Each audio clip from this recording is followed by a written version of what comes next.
বেগম রোকেয়া বিশ্ববিদ্যালয়ের মূল ফটকে ছাত্রদল ও শিবিরের পাল্টাপাল্টি কর্মসূচি ঘিরে ১৪৪ ধারা জারির জন্য পুলিশকে চিঠি দিয়েছে বিশ্ববিদ্যালয় প্রশাসন। এ নিয়ে আরও জানাতে এই মুহূর্তে বেগম রোকেয়া আছেন সহকর্মী মোকাররম হোসেন। সরাসরি যুক্ত হচ্ছে তার সঙ্গে।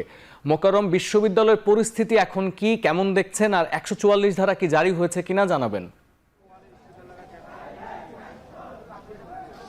সতীর্থ, আপনি যেখান থেকে শেষ করেছেন সেখানে শুরু করি। ১৪০ ধারা এখনো জারি হয়নি। এটি জারির জন্য দুপুরে বিশ্ববিদ্যালয় প্রশাসনের পক্ষ থেকে চিঠি দেওয়া হয়েছে স্থানীয় তাজহাট থানায়। তবে পুলিশ বলছে যে এটি যাচাই বাছাই করে তারা সিদ্ধান্ত নেবেন।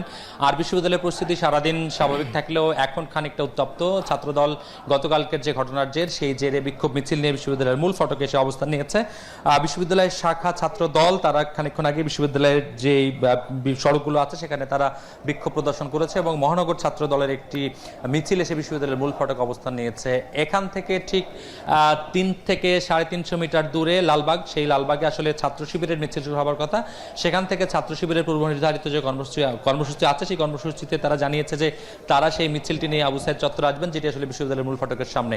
যদি ছাত্র শিবিরের সেই মিছিলটি এদিকে আসে তাহলে পরিস্থিতি আরও উত্তপ্ত হতে পারে। এমন অবস্থায় আসলে বিশ্ববিদ্যালয় প্রশাসন এবং আইন শৃঙ্খলা রক্ষাকারী বাহিনী সতর্ক অবস্থানে রয়েছে। তারা তাদের তরফ থেকে সর্বাত্মক চেষ্টা করছেন যাতে পরিস্থিতি অবনতি না হয়, সেই চেষ্টা তারা করছেন। খানিকক্ষণ আগেই উপাচার্যের সঙ্গে কথা হয়েছে। তিনি বলছিলেন যে গতকালকের যে ধাওয়া পাল্টা দেওয়ার ঘটনা, সেই ঘটনায় ৫ সদস্যের কমিটি তারা গঠন করেছেন এবং দ্রুত সময়ের মধ্যে সেই কমিটির রিপোর্টের উপরে ভিত্তি করে কারা আসলে দোষী তাদের ব্যাপারে বিশ্ববিদ্যালয় শৃঙ্খলা কমিটি ব্যবস্থা নেবেন। একই সঙ্গে ১৪০ ধারা জারির ব্যাপারে পুলিশ প্রশাসন জানিয়েছে যে এটি আসলে পরিস্থিতি যদি অবনতির দিকে যায় তাহলে পরিস্থিতি বিবেচনায় তারা তাৎক্ষণিক সেই সিদ্ধান্ত নেবেন।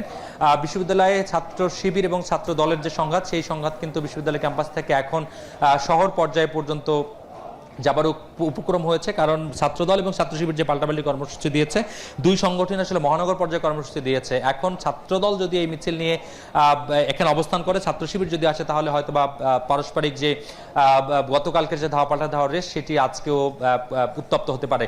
এমন অবস্থায় এখন যেই আমরা দেখছি বিশ্ববিদ্যালয়ের মূল ফটকে বিশ্ববিদ্যালয়ের ছাত্র দলের যে নেতাকর্মীরা তারা ভিতরের অংশে অবস্থান করছেন এবং শহরের যে নেতাকর্মী তারা বাইরে অবস্থান করছেন এবং তাদের হাতে গতকালকের যে ঘটনার রেশ, গতকালকে ছাত্র শিবির তাদেরকে যেভাবে লাঠিসোঁটা হাতে নিয়ে ধাওয়া দিয়েছিল, আজকে তারা পাল্টা লাঠিসোঁটা হাতে নিয়ে প্রস্তুতি নিয়ে অবস্থান করছেন এবং ছাত্র শিবির সেই সংঘাতময় পরিস্থিতি এড়াতে অন্যদিকে তাদের মিছিলের রুট পরিবর্তন করতে পারে এমন গুঞ্জনও রয়েছে। তবে শেষ মুহূর্তে তারা আসলে কোন দিকে যাবে সেটির উপরে পরিস্থিতির আসলে পরবর্তী যে প্রেক্ষাপট সেটি আসলে অনেকখানি নির্ভর করছে।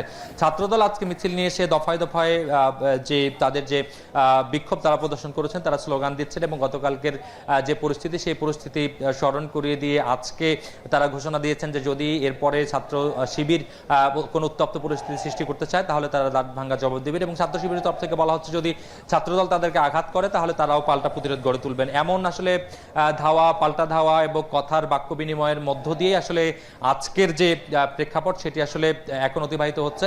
সকাল থেকেই একটা থমথমে পরিস্থিতি বিরাজ করছিল পার্কের মোড়, শাপলা চত্বর, লালবাগ থেকে শুরু করে শহর জুড়ে। বিশেষ করে ছাত্র রাজনীতির সঙ্গে যারা সম্পৃক্ত এমন দুটি ছাত্র সংগঠনের এমন পরিস্থিতিতে আসলে রংপুরের সচেতন মহলও ব্যথিত হয়েছেন। তারা বলছেন যে জুলাই বিপ্লবের মাধ্যমে রংপুরের বেগম রোকেয়া বিশ্ববিদ্যালয় ব্যাপকভাবে আলোচিত হয়েছে এবং আলোচনার ২ বছর পূর্তিতেই ছাত্রদল এবং ছাত্র শিবিরের এমন মারমুখী আচরণে তারা ব্যথিত হয়েছে এবং তারা বলছেন যে বিশ্ববিদ্যালয়ের আবু সাইদের ক্যাম্পাসে রক্তপাত করা কিংবা সংঘাত করা কোনোভাবেই কাম্য নয়, এমনটি আসলে রংপুরের সাধারণ মানুষও বলছেন। এই ছিল সতীর্থ রংপুর থেকে ছাত্রদল এবং ছাত্র শিবিরের সংঘাতময় পরিস্থিতির আজকের সবশেষ খবর। রংপুর থেকে যুক্ত হয়েছিলেন সহকর্মী মোকাররম হোসেন।